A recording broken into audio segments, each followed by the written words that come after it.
নমস্কার, লেখাপাঠের তরফ থেকে অর্পিতা মুখোপাধ্যায়। আজ স্বামী রঙ্গনাথানন্দজি মহারাজের গৃহস্থের আধ্যাত্মিকতা থেকে কিছু পাঠ করছি। মানুষ মৃত্যু ও মায়া উভয়কেই জয় করতে পারে। আগে নিজেকে এই সত্যটা উপলব্ধি করতে হবে।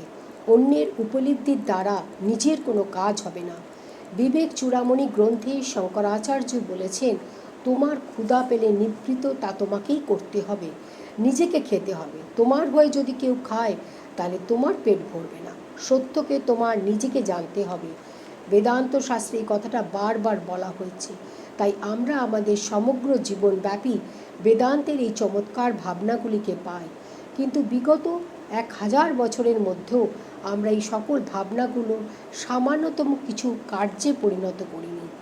আমরা ভারতবাসী কল্পনাপ্রবণ কাল্পনিক গল্প ভালোবাসি। স্বামী বিবেকানন্দ বলেছেন, ভারতীয় পুরাণ গ্রন্থগুলি দিয়ে আমরা পৃথিবীর গ্রন্থাগারগুলিকে ভর্তি করে ফেলতে পারি। কতগুলো পুরাণ থাকুক, কারণ সেসব পুরাণের মধ্যে বিজ্ঞানসম্মত সত্য লিপিবদ্ধ হয়ে আছে। আমার মধ্যে কিছু শক্তি আছে, আমি কিভাবে এই শক্তিকে ব্যবহার করতে পারি, উপনিষদ এবং গীতা থেকে আমরা এর নির্দেশ পেয়ে যাব। আমাদের শাস্ত্র বলে যে মানুষের মধ্যে 3 প্রকারের শক্তি আছে। প্রথমটি হচ্ছে বাহুবলম, দৈহিক পেশি শক্তি। বল শব্দটির শক্তি বা কর্মক্ষমতা বোঝায়। ইহা স্বাভাবিক, অতি সাধারণ।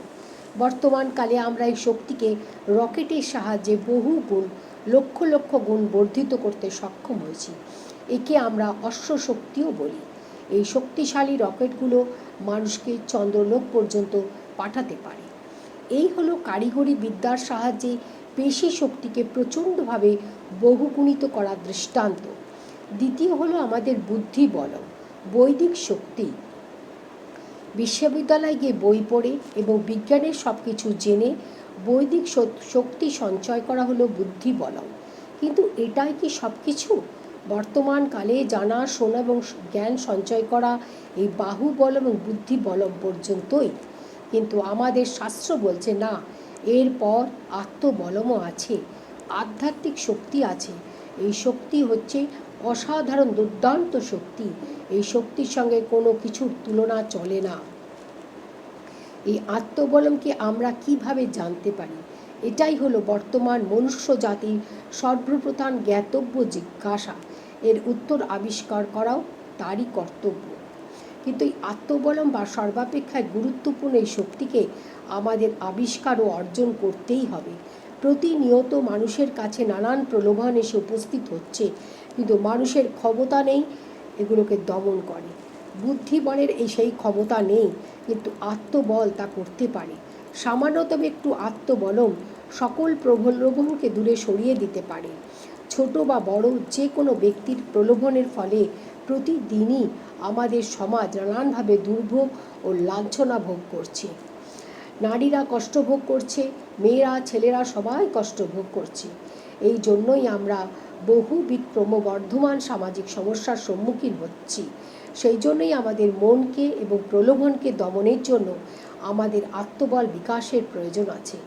যদি যথাযথভাবে সংযত করতে না পারা যায়, তাহলে আমাদের ইন্দ্রিয়গুলো আমাদের খুব কষ্ট দেবে। আমাদের প্রাচীন আচার্যগণ আমাদের চমৎকার একটি শিক্ষা দিয়ে গেছেন। তারা বলেছেন যে মানুষের ষড়রিপু, 6টি রিপু আছে। ষট অর্থাৎ 6, রিপু অর্থ হলো শত্রু। এই রিপুগুলো বাইরে নয়, তারা আছে আমাদের ভেতরে। এই রিপুগুলো কি? কাম, ক্রোধ, লোভ, মোহ, মদ এবং মাৎসর্য।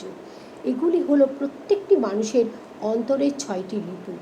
মানুষের মনকে বিশ্লেষণ করে এই শত্রুগুলির সন্ধান করা একটি বিশেষ মূল্যবান আবিষ্কার। এই রিপুগুলি মানুষের যত অনর্থ ঘটায়। বর্তমান বিশ্বে মানবীয় সম্পর্কের মধ্যে বিরোধ ও বিভেদ ঘটাবার জন্য যে সকল বিষয় দায়ী, তাদের মধ্যে রিপুগুলোও ক্রিয়া। কোনো কোনো ক্ষেত্রে 1, 2 বা 3টি রিপু কাম, ক্রোধ ও লোভেরই প্রভাব বলে জানতে হবে। আমাদের এই রিপুগুলোকে অবশ্যই দমন করতে হবে। কে এইসব রিপুকে দমন করবে? আমাদের মনের দ্বারাই এই সকলকে দমন করাতে হবে। এটাই তো মনের কাজ, এর জন্যই তো মন। কিন্তু মন যদি দুর্বল হয়, তাহলে মনই রিপুর অধীন হয়ে যায়। রিপুকে মনের দমন করা তো দূরের কথা, তখন আমরাই সকল প্রলোভনের অধীন হয়ে পড়ি।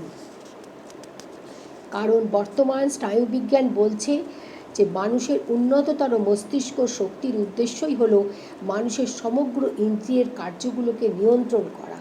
মানুষের ক্রমোন্নতির ক্ষেত্রে প্রকৃতির এটি একটি বিশেষ অবদান।